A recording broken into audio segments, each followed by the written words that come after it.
They asked them a question today, and I'm sure if you're of the type of person who just always hates the one team and loves what the other one does, they asked them a question about the crash.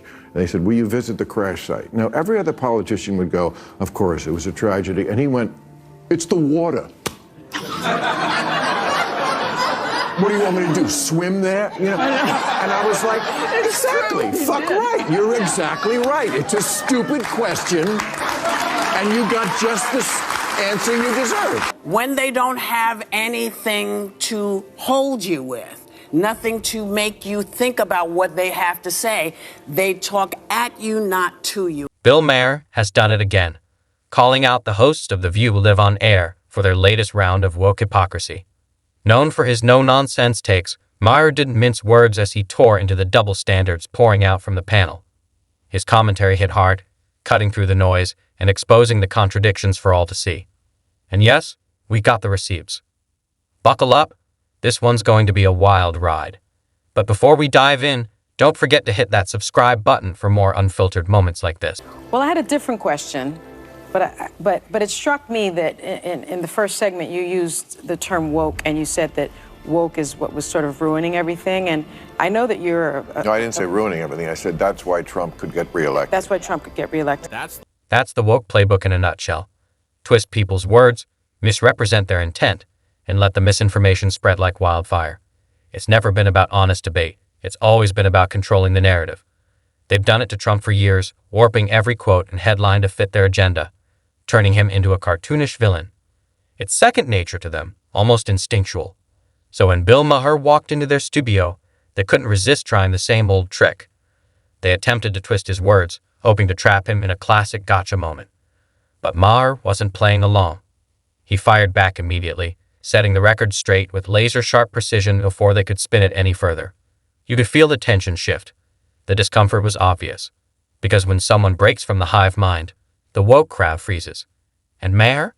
He stood firm like a seasoned pro. Woke has been, in my view, co-opted by the right and weaponized and bastardized. And so I was surprised to hear you use the term, because historically, as you know, because I think you're quite brilliant, that woke is a word used by the Black community to note that we must be aware of social injustices. But words and migrate. So why is that a bad thing? It's not a bad thing, and originally that was absolutely a great thing. Alert to injustice, who's not for that?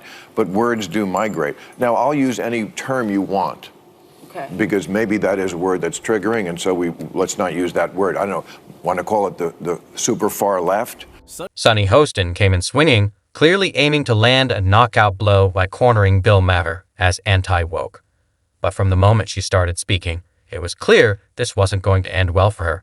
She rubbed her forehead, avoided eye contact, and delivered her line with the shaky confidence of someone walking straight into their own trap. You could almost see the panic bubbling up, because deep down, she knew Maher was about to tear her argument apart with surgical precision. Sunny opened by accusing conservatives of hijacking the word woke, claiming the right twisted its meaning to attack progress. But Maher wasn't letting that slide. Calm, composed, and razor-sharp, he pushed back immediately. He made it clear that it wasn't a right-wing PR stunt that turned woke into a punchline. It was the left's own overreach that did the damage.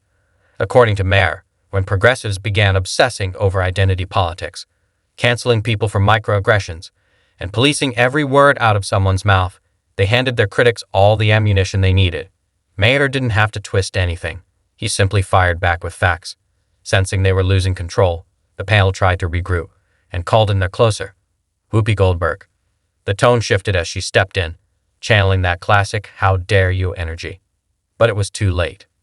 Maher had already flipped the script and exposed the cracks in their narrative. How dare you be so flippant, man? Nobody on the planet really wants to go through this. This is not something we're doing because it's, sexually gratifying. This is what we're doing to protect our families. And you don't have to do it, but stay away from everybody. Because if you're the one who's not paying attention and you're coughing and sneezing, you don't want to... Then stay out of the public, man. This is not... Nobody wants this. Whoopi came in hot, launching into full attack mode, determined to tear into Bill Maher for daring to challenge The View's sacred echo chamber. With her signature dramatic flair, she accused him of being flippant, dismissive, and disrespectful, all for the unforgivable crime of choosing facts over feelings. To Whoopi, Maher's refusal to toe the progressive line wasn't just disagreement, it was a personal betrayal. But Maher? He wasn't rattled. Not even close. He's been in this arena far too long to be shaken by theatrical outrage. While Whoopi tried to paint him as out of touch and insensitive, Maher stayed calm, composed, and completely locked in. He doubled down, firmly standing on the side of logic and reality. Maher called out the dangerous trend of prioritizing emotion over evidence, a mindset that fuels division rather than progress. The tension in the room was undeniable. But Maher didn't need to shout. He let the truth do the heavy lifting. And in a twist that some might call poetic justice, Whoopi herself was once temporarily removed from the view, after claiming the Holocaust wasn't racially motivated. The irony? Her own words did more damage than anything Maher ever said. This morning, more fallout for Whoopi Goldberg. ABC News suspending Goldberg from The View for 2 weeks after she made controversial comments about Jewish people and the Holocaust on Monday's episode. The Holocaust isn't about race. It's not about race. What is it about? Because it's about man's inhumanity to man.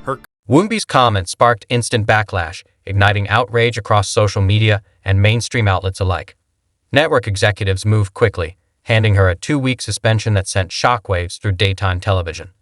To many of Bill Maher's fans, it felt like poetic justice, a dose of karma coming just days after her unprovoked attack on him.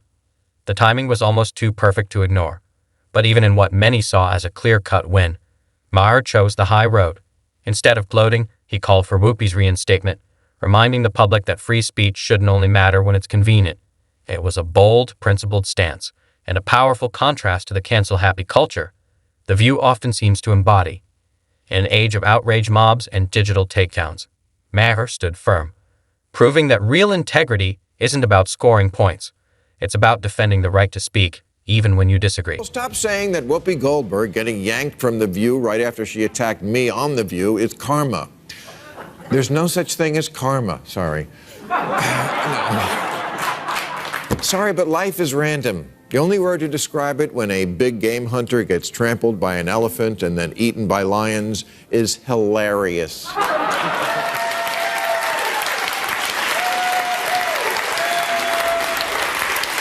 Now, I mentioned this karma stuff on the show last week because I was relating how many texts and emails I got from people congratulating me on receiving a karmagram from the universe in the form of Whoopi Goldberg's chastisement. Behind his calm exterior, Maher couldn't help but find the entire situation darkly hilarious. The irony was just too rich. The hunter had become the hunted. Whoopi strutted into that conversation thinking she held the upper hand, only to walk straight into a trap of her own making. She didn't just misfire, she was devoured by her own words. Metaphorically speaking, it was a full-on collapse. Trampled by lions, mauled by hypocrisy, and eaten alive by the very outrage culture she helped create. And the best part, Maher didn't even need to lift a finger. Her downfall was entirely self-inflicted, served up on a silver platter of moral grandstanding and selective outrage. While Maher kept his public response measured and respectful, you just know he was smirking behind the scenes. Because when you build your platform on outrage, when you go after others for speaking uncomfortable truths, eventually, that same outrage turns on you. And in this case, the beast Whoopi had been feeding came back hungry for her. When they don't have anything to hold you with, nothing to make you think about what they have to say, they talk at you, not to you. In true defiant fashion, Whoopi fired back at Maher with the kind of heat that's become her trademark. You'd think that after Maher extended her a rare public courtesy, gracefully calling for her reinstatement and refusing to dance on her professional grave, the last thing she'd do is take another shot at him. But this is Whoopi Goldberg we're talking about. If anything, she doubled down. Because if there's one thing Whoopi has mastered, it's the art of biting the hand that tries to help. Gratitude isn't just missing. It's practically against her brand. Instead of acknowledging Maher's measured defense, she treated it like it never happened, using it as fuel to reignite the feud. She brushed off his support and marched on with her crusade, proving once again that some people don't just lack humility, they run from it. It was a crystal-clear reminder that for certain voices in media, loyalty to the narrative always comes first, even at the cost of logic, facts, or basic decency. Before we go, I want to say... No, we're not going anywhere yet. Okay, but I just want to say one thing, as we were talking in the break. Yeah. Joy is a wonderful human being, and she should not be afraid that people are going to attack her because she said that thing about the swastika on the cap. Well, she does not think that as you said to me in the break, you do not think that all the people who are for Trump are Nazis. No, I don't. You I don't. I just want them to pay attention to words like vermin and poisoning the blood and the Third Reich. That's all. That's really what I'm asking.